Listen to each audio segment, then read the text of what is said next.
बहुत शुक्रिया स्पीकर साहब। सर स्पीकर साहब, मेरी दो रिक्वेस्ट हैं सर। एक तो हाउस इन ऑर्डर करें सर, सारे लोग ऐसे सुबह मिल रहे हैं जैसे जी। सरदार याकूब नासिर साहब, जुनेद अनवार साहब, प्लीज तशरीफ रखिए जी।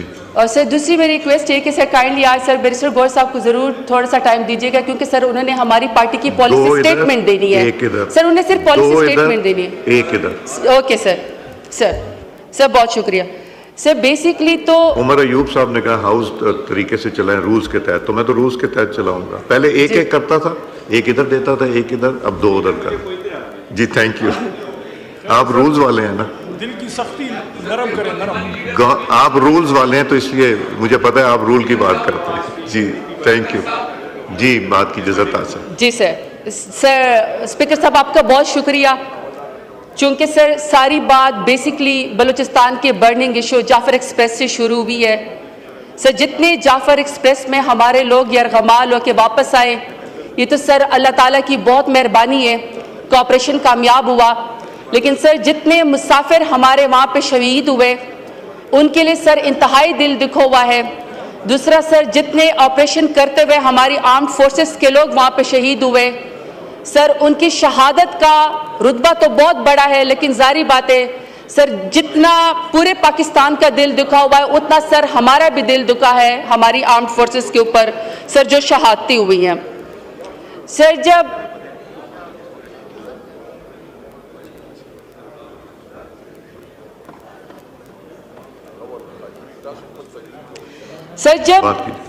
जब ये सारा एजेंडा सस्पेंड हुआ, क्योंकि बलूचिस्तान एक बर्निंग इशू है, लॉ एंड ऑर्डर की सिचुएशन वहाँ पे बहुत ख़राब है, तो सर मेरा ख्याल तो ये था कि हुकूमत आएगी, मिनिस्टर्स आएंगे और सर वो कौम को इकट्ठा करेंगे और वो बात करेंगे, बलूचिस्तान के बारे में बताएंगे कि किस तरह जाफर एक्सप्रेस जो है वो दहशतगर्दों ने अगवा की, इन्होंने दहशतगर्द से निपटना कैसे है और उन्होंने किस तरह सर लोगों को शहीद किया।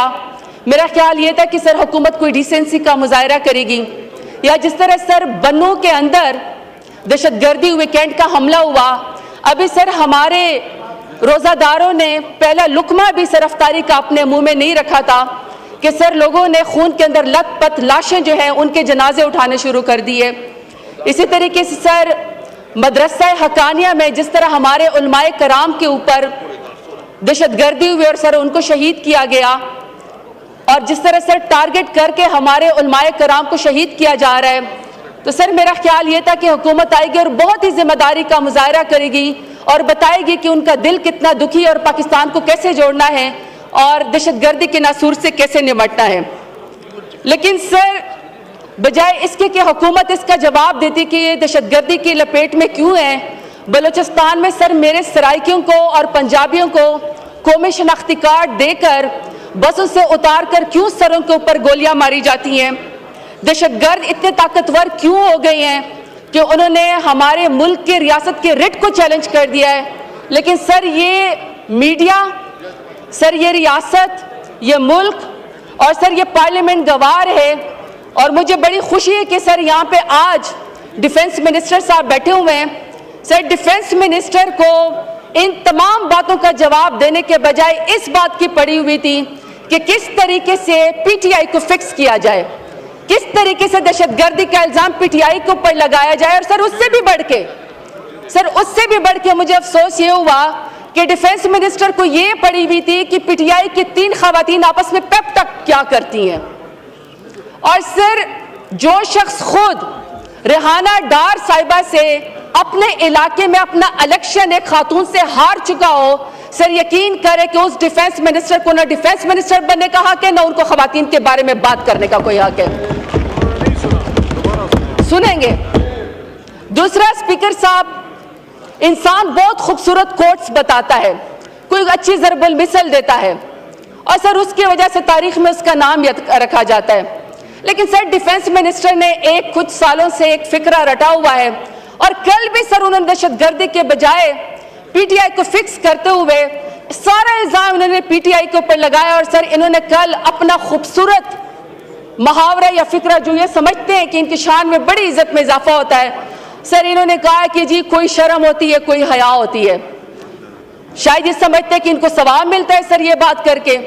तो सर मैं इनकी तरफ इनका फिक्रा लौटाना चाहती हूँ कि आपने इलेक्शन हर दफा हारा, आप रेहाना डार साहिबा से जो है आप हारे, उसके बाद आप डिफेंस मिनिस्टर बने, और जो आपकी यहाँ पे तकरीरें थी आम फौज के खिलाफ, आपको डिफेंस मिनिस्टर बनने का भी हक नहीं है, आप हारे हुए हैं। तो सर इनका फिक्र इनकी तरफ लुटा देती हूँ कि कोई शर्म होती है, कोई हया होती है, लेकिन तुम्हें क्या पता कि वो क्या होती है।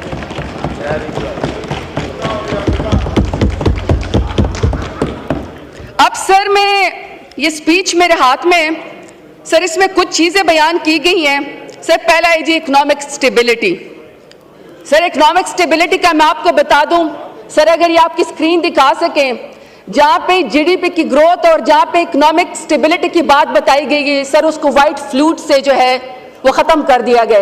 सदर साहब को भी पता था कि ये झूठे फिगर्स हुकूमत ने दिए में ये झूठ है, सर सारा का सारा उसको फ्लूट लगा के सर उसको खत्म किया गया।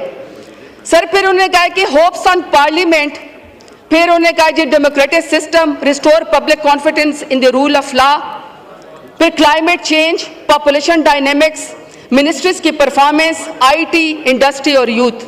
सर ये सदर साहब ने बात की। Sir while the president was making his speech, sir पहला इंडेक्स ये कहता है कि Pakistan is one of the most dangerous country for media workers. Media is under threat, press freedom is under threat. जिस तरह से डॉक्टर मुईद पीरजादा को, उरिया मकबूल जान को, साबिर शाकिर को, इमरान रियाज खान को, समी इब्राहिम को, जमील फारूकी को, ऐसे सर मैं बहुत सारे लोगों के नाम ले लूं सर जो उनके साथ सलूक किया गया। और अभी सर मौजूदा हालात में सच बोलने पे काशिफ अब्बासी को, पारस जान ज़ेब को, हबीब अकरम को, बहुत सारे लोगों को सर ऑफ एयर कर दिया गया क्योंकि सर सच सुनने को तैयार नहीं है। सर जब सदर साहब स्पीच कर रहे थे, सर आपका सेकंड इशारिया कहता है, और सर ये जुलाई 2024 की है कि सर पाकिस्तान का जो पासपोर्ट है वो दुनिया के कमजोर तरीन पासपोर्ट के अंदर चला गया है। सोमालिया, नेपाल, बांग्लादेश, फलस्तीन भी सर उनका भी पासपोर्ट आपसे मजबूत है। आपसे नीचे सर सिर्फ इराक, सीरिया और अफगानिस्तान का है, और सर अल्लाह ना करे किसी दिन उनसे भी आपका जो है वो पासपोर्ट ने नीचे चले जाना है। सर इसी तरीके से वर्ल्ड बैंक की रिपोर्ट कहती है कि सर 1,30,00,000 पाकिस्तानी मजीद गुर्बत की लकीर से नीचे गले गए। 74% शहरी घराने अपनी जरूरियात भी पूरे करने से कासिर हैं, और सर गुर्बत 39.3% रिकॉर्ड उसके ऊपर पहुंच गई है। इसी तरीके से सर जब सदर साहब स्पीच कर रहे थे तो इनकी कारकर्दगी ये कि सर पाकिस्तान का दुनिया में सेकंड नंबर है जिसमें आउट ऑफ स्कूल चिल्ड्रन है, यानी दुनिया में सबसे ज्यादा बच्चे दूसरे नंबर पर पाकिस्तान में स्कूलों से बाहर है। सर ये मौजूदा हुकूमत की कारकर्दगी है। इसी तरीके सर पंजाब में 147 सर टेक्सटाइल मिल्स बंद हुई हैं और पूरे पाकिस्तान में 187। सर तमाम के तमाम मजदूरों का जो है सर घर आने नहीं चलते, मजदूर सर बिल्कुल बेरोजगार हो गए हैं। सर इन 3 सालों में जो इनकी हुकूमत है 35 लाख पाकिस्तानी और 50,000 हुनरमंद जो है वह सर वो मुल्क से बाहर चले गए। सर ये इनकी कारकर्दगी है। सर क्लाइमेट चेंज के बारे में, इसके बारे में बात की गई। जब हमारा दौर था तो पाकिस्तान दुनिया के टॉप 5 ममालिक में इमरान खान की लीडरशिप में आता था जो क्लाइमेट चेंज को सबसे ज्यादा एड्रेस करते थे। लेकिन सर अब आपको पता है कि क्लाइमेट चेंज में इस वक्त पाकिस्तान का नंबर सर 180 ममालिक में 178 नंबर पे है।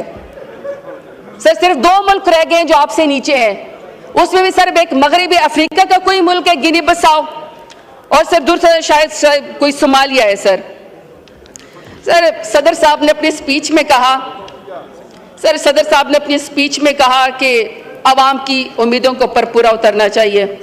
सर यकीन करें आवाम को इनसे कोई उम्मीद नहीं है। आवाम इनको वोट के जरिए रिजेक्ट करके घर भेज चुकी है, जबरदस्ती इस वक्त कुर्सी के ऊपर बैठे। अल्लाहु अकबर, अल्लाहु अकबर, अल्लाहु अकबर, अल्लाहु अकबर।